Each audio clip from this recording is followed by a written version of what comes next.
Veshavti Besholom, Part 8, Ois Yud Aleph.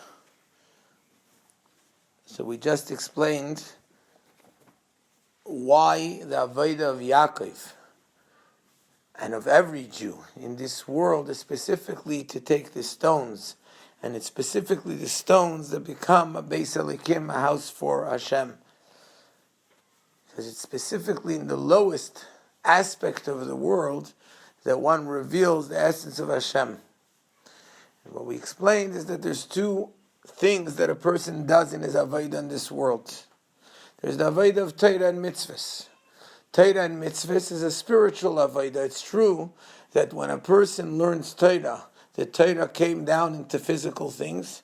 When a person does mitzvahs, the action of the mitzvahs is actually being done with something physical in the physical world, because mitzvahs came into the physical world, and actually a neshama up in the spiritual place can't do those. But nevertheless, it's still a spiritual thing. One is learning Torah, one is doing mitzvahs. He's still connected to spirituality. Whereas the avodah of being involved with the actual world, as well as the avodah of kol masechel l'shem shamayim, that when a person does things, he does them for the sake of heaven, and even more than that, bichol d'rochecha do'eu, in his actions and in his ways, he knows Hashem, he brings the knowledge of Hashem into the physical world. That's the ultimate of stones.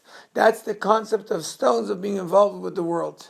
And as we explained earlier, in order for Yaakov, in order for a Jew to be able to do the avodah of stones, of course his avodah has to mostly be connected spirituality, learning Torah, doing mitzvahs, just like with Torah and mitzvahs themselves. In order for a person to do mitzvahs, in order for a person to have the power to do mitzvahs properly, there has to be an abundance of learning Torah, both in order to know what to do and in order to give the person the inspiration to be able to do the mitzvahs. Similarly, over here, when a person does the spiritual things, it's only through that he's able to accomplish the ultimate and the purpose in this world. But the ultimate is specifically in stones in the physical world itself. And what we explained is that this is connected to the purpose of creation, of why Hashem created the world. There is reasons for the creation of the world. There's spiritual achievements that happen as a result of the creation of the world. That the world knows Hashem, the world recognizes Hashem, Hashem's godliness and Hashem's ultimate power is revealed inside the world. But those are all spiritual things. Those are all things that are accomplished as a result of the creation. But the ultimate purpose for creation, why did Hashem create the world? That can't be explained in an intellectual way or in a way that's felt. That's something which is the ultimate essence of because. What is that because? Something that has no spiritual value in it. The fact that in this world down here, godliness is revealed. And in fact, perhaps these three aspects, the three reasons for creation, is also in the three ideas of Beis Elikim. The one idea of the stone becoming a Beis Elikim means that a person is involved in the physical world, in the stones, in the place where godliness is not revealed, and he reveals Shem Elikim over there. He reveals godliness, he reveals their source, that their source is the word of Hashem that creates them. That's step one. That's perhaps the reason for creation of Begin di Yishtamayidun Le. The world, the physical world, the material world is able to know Hashem, is able to recognize its source in the spiritual places.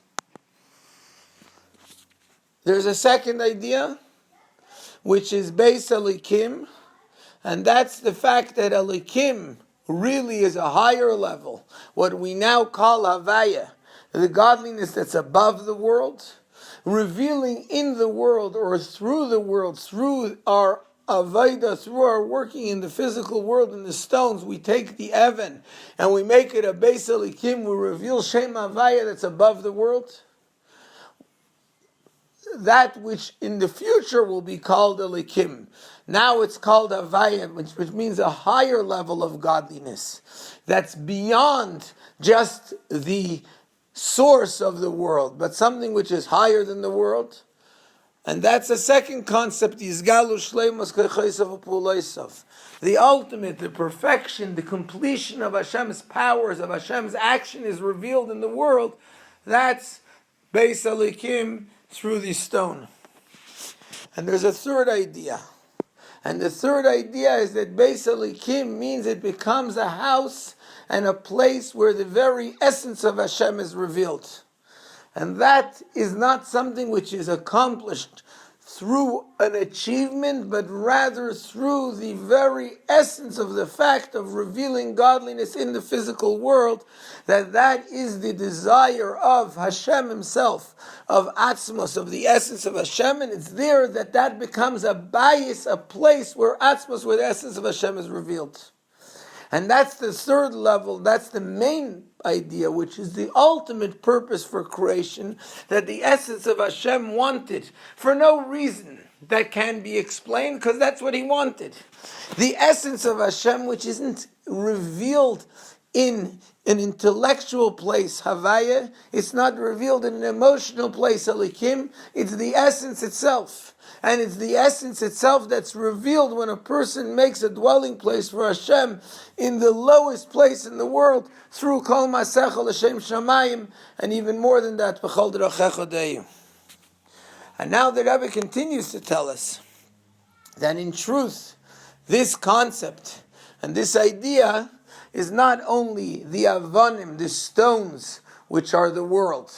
It's not only that in the lowest part of the world, which has no spiritual meaning in it whatsoever, that's where the essence of Hashem is revealed. Moreover, there's a deeper thing. In a person also there's the concept of Avanim. Because in a person there's intellect, there's emotions, there's a person's avodah in an intellectual way. There's a person's avodah in an emotional way, which all of those are revealing something.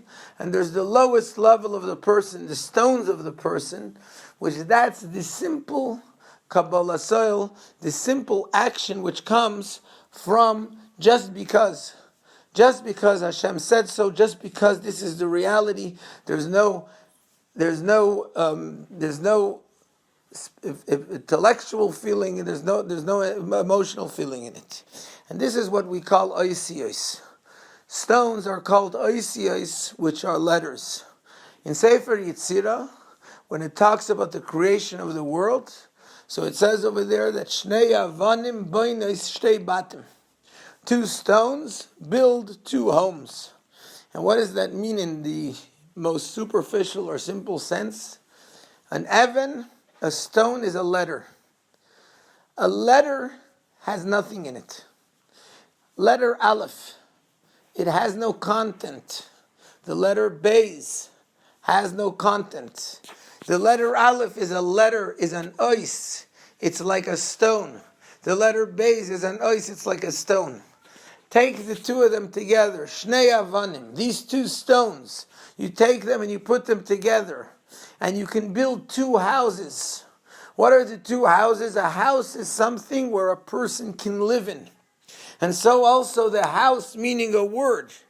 The Aleph and the Beis together is of. Of is a father. Of has a meaning. It has an intellectual meaning to it. It has an emotional, a feeling to it. There's something over here. There's a light. There's an energy that comes in these 2 letters when they're put together. 2 stones, they build a house.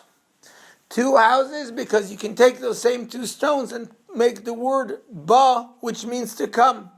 So it can build, these 2 stones can build 2 separate houses, of and ba.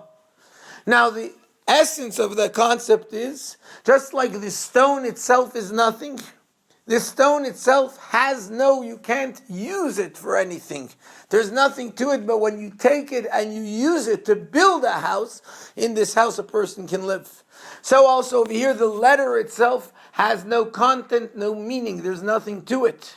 But when put together with another letter and it creates something, then there's an intellectual meaning and an emotional meaning in it. The letter itself is an ois, that's the stone. The stones of the person is not his intellect, the intellectual light, the intellectual energy, not the emotional energy that comes inside a word, but the letter itself. The letter itself is something which is beyond, which does not yet have any meaning, any intellectual meaning or any emotional meaning. And that's simple Kabbalah soil. When a person does something, he doesn't feel it, he doesn't understand it, he just does what he's told. Simple action just for the sake of doing it because that's what's right, because that's what the person is told. That's the lowest aspect of a person. We can have a person can learn and understand. There's an energy inside it. The person can feel, there's an energy inside it. But a person simply does just without feeling, without understanding. That's the lowest part of the person, that's the stones of the person. Now the Rebbe says that these oisiyos, these letters, the word ois comes from the word asa. Asa means to bring. Asa boiker, it brings the light, it brings the morning, it brings down the energy and the feeling. The letter itself is nothing. The letter itself is a simple action for the sake of action. But what does it draw down? What does it bring? It brings something which is even the higher than the feeling or intellect. Why? Because when we talk about the essence of Hashem is beyond intellect, beyond feeling. When a person does below, without intellect, without feeling, just as the most physical aspect of the world, the stones, which has no spiritual meaning to it whatsoever, that's what's able to draw down the essence of Hashem. That's where that becomes a house, a home, a place for Elohim, for the Atzmos, the essence of Hashem. It's not something which has any type of reason or explanation. It's not limited to like the Elohim, which is where it knows Hashem, which that's limited only to the creatures of Atzilus. They're able to know Hashem. It's not limited to the revelation of godly world, which that's in the world of Atzilus, of godly energy. It's just the essence of Hashem per se, which is the simplicity, which has nothing in it. It has no emotion, no feeling. The same thing in a person. When the person understands, he's limited in his understanding. Yes, it's a great achievement, understanding, especially understanding a godly idea. But he's limited. When a person feels, he's limited how much he feels. It's amazing to be able to feel spirituality and godliness. But that itself means there's him. There's a limitation. Whereas when it's just doing because that's what Hashem says, that draws down the very essence of godliness. And that's perhaps also the reason why Avraham yatsa mimenu Yishmael, Yitzchak yatsa mimenu Esav. Because they were spiritual energies. And from a spiritual energy, since it's in the end of the day limited to something, to a spiritual energy, there's place for the opposite. Whereas in Yaakov, the essence, over there it's mitasei shleima, because it's not an energy of spirituality, it's the essence of, this is what Hashem says and this is why it is. And with this, the Rebbe explains that this we find in the world, that we know that lo ya'ala lechem levada, the Arizal explains, that what does it mean, lo ya'ala lechem levada yichya adam? When a person is hungry, he's not hungry because he wants food. He's hungry because he wants the dvar havaya, the word of Hashem, which is in the food. Now the question is, the person has his own word of Hashem. He has his own sustenance. Why does he need the word of Hashem that's in the food? And the explanation that Arizal says is because food comes from a lower place. It's from the world of vegetation, the world of animal kingdom or the world of vegetation or even the world of the inanimate. It comes from a lower place than the person. Anything that comes down lower, its source and its root is much higher. Which is why when a person eats food, he connects to the spiritual energy that's in the food, which is even higher than the person himself. And it's the same thing over here. Oisios, letters, daimim, the inanimate that's inside the person. When he doesn't feel, when he doesn't understand, the place that reaches is somewhere which is even higher than feeling can reach and higher than understanding can reach. It's not limited to them. It reaches the very essence of godliness. It reaches the very essence of atzmos. That's what there is in Evan. And that's why we say that Vayikach es ha'even asher somer ashoisav. This stone, not only the physical stone of the world, the physical object that has no godliness inside it, but the stone of the person, the stone, the simple doing just because, that's what Hashem says. When a person does his action just because, without having any feeling or intellect, without having any gain from it, that reaches even higher than the head. It lifts up the head of the person, the head of Yaakov, the Yud of Yaakov, the head of Chachma. It lifts it up and it reaches a place that's higher than that, and that's why that's able to become a Beis Elikim.